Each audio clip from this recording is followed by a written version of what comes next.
दोस्तों इस वीडियो में हम गुणनखंड करना सीखेंगे। ठीक है, तो दोस्तों आप अगर इस वीडियो को देख लेते हैं तो 100% आपको गुणनखंड करना आ जाएगा।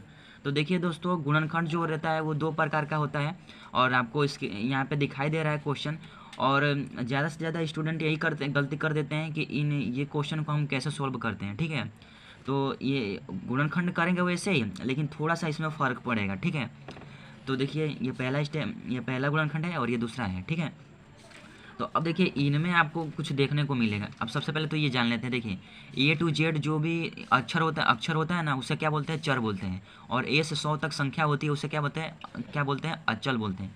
ठीक है, तो ये आप ये जान लिए। अब देखिए दोस्तों, यहाँ पर कुछ आगे संख्या नहीं है, यहाँ पर पी स्क्वायर है और यहाँ पर क्या है? एक्स स्क्वायर, और एक्स स्क्वायर के आगे 12 है जो कि ये संख्या है। ठीक है, तो सबसे पहले तो आइए हम पहले क्वेश्चन को कर लेते हैं।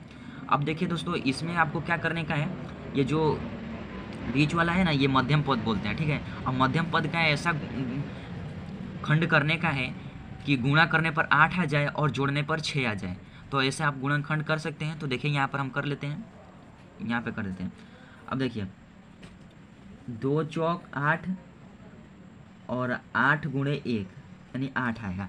अब देखिए दोस्तों, इनमें से आपको कौन सा सही लग रहा है? देखिए इनमें से आपको ऐसा चूज़ करने का, देखिए मध्यम पद देखने का। मध्यम पद क्या है? 6p है, यानी जोड़ने पर 6 आए और गुणा करने पर 8 आए। तो देखिए 2 और 4 को प्लस करेंगे तो 6 आ जाएगा। तो सेम टू सेम ये हमारा मिल गया, तो इसी को हम यहाँ पे लिखेंगे। ठीक है, तो यहाँ पे लिखते हैं पी स्क्वायर प्लस 2p। अब देखिए दोस्तों, ये p जो रहेगा ना, ये दोनों के साथ आएगा। ये 2p हो जाएगा, ये 4p ये 4p हो जाएगा। ठीक है, यानी 4p प्लस 8। अब देखिए दोस्तों, अब इनमें से क्या लेना है आपको? कॉमन लेने का है, दो दो की जोड़ी बना करके। ठीक है, अब देखिए इनमें से कॉमन क्या जा रहा है? p जा रहा है, यानी इसमें से कॉमन हम क्या बोलते हैं? जो कि हम बाहर लेते हैं ना संख्या, उसको बोलते हैं, कोष्टक में अंदर लिखते हैं। अब देखिए दोस्तों, मैं आपको आसान भाषा में समझाऊंगा। ठीक है, यानी ये 2p है, यानी p गुणे p है। अब एक p बाहर चला गया तो एक p बच गया ना अंदर, तो अंदर एक p लिखेंगे। अब ठीक है, प्लस, अब देखिए दोस्तों 2 गुणे p है और p बाहर चला गया तो क्या क्या बच गया? 2 बच गया, तो 2 लिख देंगे तो ये कोष्टक हो गया। अब देखिए दोस्तों प्लस, अब देखिए दोस्तों यहाँ पर क्या है? 4 गुणे p है। ठीक है, और यहाँ पर क्या है? 8 है। अब देखिए दोस्तों, इनमें से कॉमन क्या जा रहा है? तो इनमें से कॉमन जा रहा है 4 जा रहा है, क्योंकि 4 के पाने में 4 आता है और 4 के पाने में 8 में भी 8 आता है। ठीक है, तो इसलिए 4 जा रहा है कॉमन, तो 4 को हम बाहर ले लेंगे। ठीक है, जब ये 4 बाहर चला जाएगा तो क्या बचेगा? p बच जाएगा, तो p को लिख लेंगे। ये प्लस का चिन्ह है तो प्लस का चिन्ह लगाएंगे। अब देखिए दोस्तों, 4 के पहाड़े में 8 कितने बार में आता है? तो 4 दूनी 8, 2 बार में आता है, तो इसको ले लिया 2। ठीक है, अब देखिए दोस्तों, कोष्टक आपको ये याद रखिएगा, गुणनखंड करते समय आपका ये कॉमन ले लेते हैं तो आपका कोष्टक जो रहेगा, ये अगर मैं आपको सेम आया तो आपका सवाल सही है। अगर मैं नहीं सवाल ये अगर ये माइनस का आ जाता है, यहाँ पे प्लस का आ जाता है, तो फिर ये सही नहीं होता। ठीक है, तो अब देखिए एक क्वेश्चन में क्या लिखेंगे? ये p लिखेंगे और ये प्लस का 4 लिखेंगे। ठीक है, मैं आपको समझाने के लिए ऐसा गोला पा रहा हूँ, राउंड कर रहा हूँ। अब देखिए एक कोष्टक में p प्लस 4 लिखेंगे और एक कोष्टक में ये 2 बार है तो एक ही बार लिखेंगे, p प्लस 2 लिखेंगे। तो ये हमारा आंसर आ गया। तो आप ये देखिए, आप स्टूडेंट आप ये याद रखिएगा कि जिस चर के सामने कोई संख्या ना हो तो वो ऐसे करते हैं। ठीक है, जैसे मैंने आपको बताया। अब देखिए दोस्तों, दूसरा क्वेश्चन में हम करेंगे, जिस चर के सामने आगे संख्या हो उसको हम कैसे करेंगे। अब देखिए ये दूसरे क्वेश्चन में करेंगे। ठीक है, तो अब ये रहा दूसरा प्रकार, ये पहला प्रकार हो गया, ये दूसरा प्रकार। अब देखिए दोस्तों, अब ऐसा हो तो क्या होगा कि अब देखिए सबसे पहले तो इसको हम पढ़ लेते हैं। तो 12x square plus 13x plus 3। अब एक्स के, अब चर के आगे संख्या हो तो क्या होगा?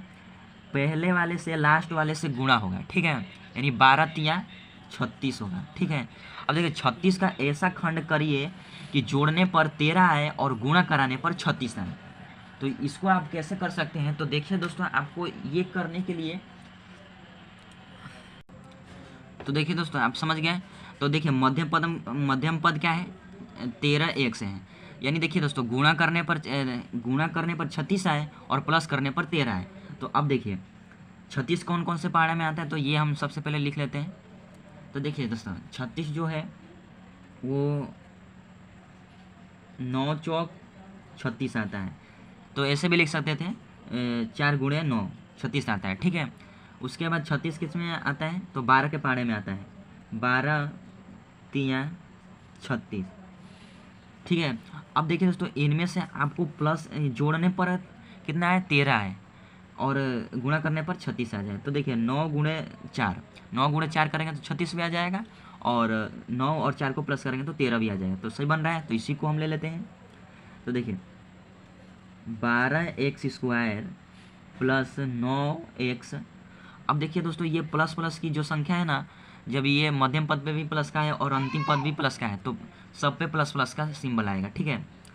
तो 9x प्लस 4x प्लस क्या लिखेंगे, 36 लिखेंगे।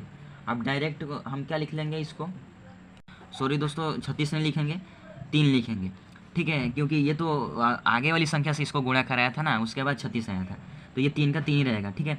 अब देखिए दोस्तों, अब इसमें से क्या होगा, इनमें से आपको कॉमन ले लेने का है, सीधी सी बात है। तो इनमें से कॉमन क्या जा रहा है, तो देखिए 3x जा रहा है, क्यों, क्योंकि 3 के पाड़े में 12 भी आता है और 9 भी आता है। तो अब देखिए 3 चौक 12, यानी एक x बाहर चला गया तो एक x बच गया, प्लस अब देखिए x यहाँ पर था तो x बाहर चला गया, तो 3 तिया 9, तो यानी 3 आ गया, कोष्टक आ गया। अब देखिए कुछ कॉमन जा रहा है इनमें से, तो एक कॉमन जा रहा है, ऐसे मान लेते हैं। अब देखिए 4x प्लस 3, ऐसे कोष्टक को ऐसे लिख लेंगे। अब देखिए 4x प्लस 3 और 3x प्लस 1, तो ये हमारा आंसर आ जाएगा।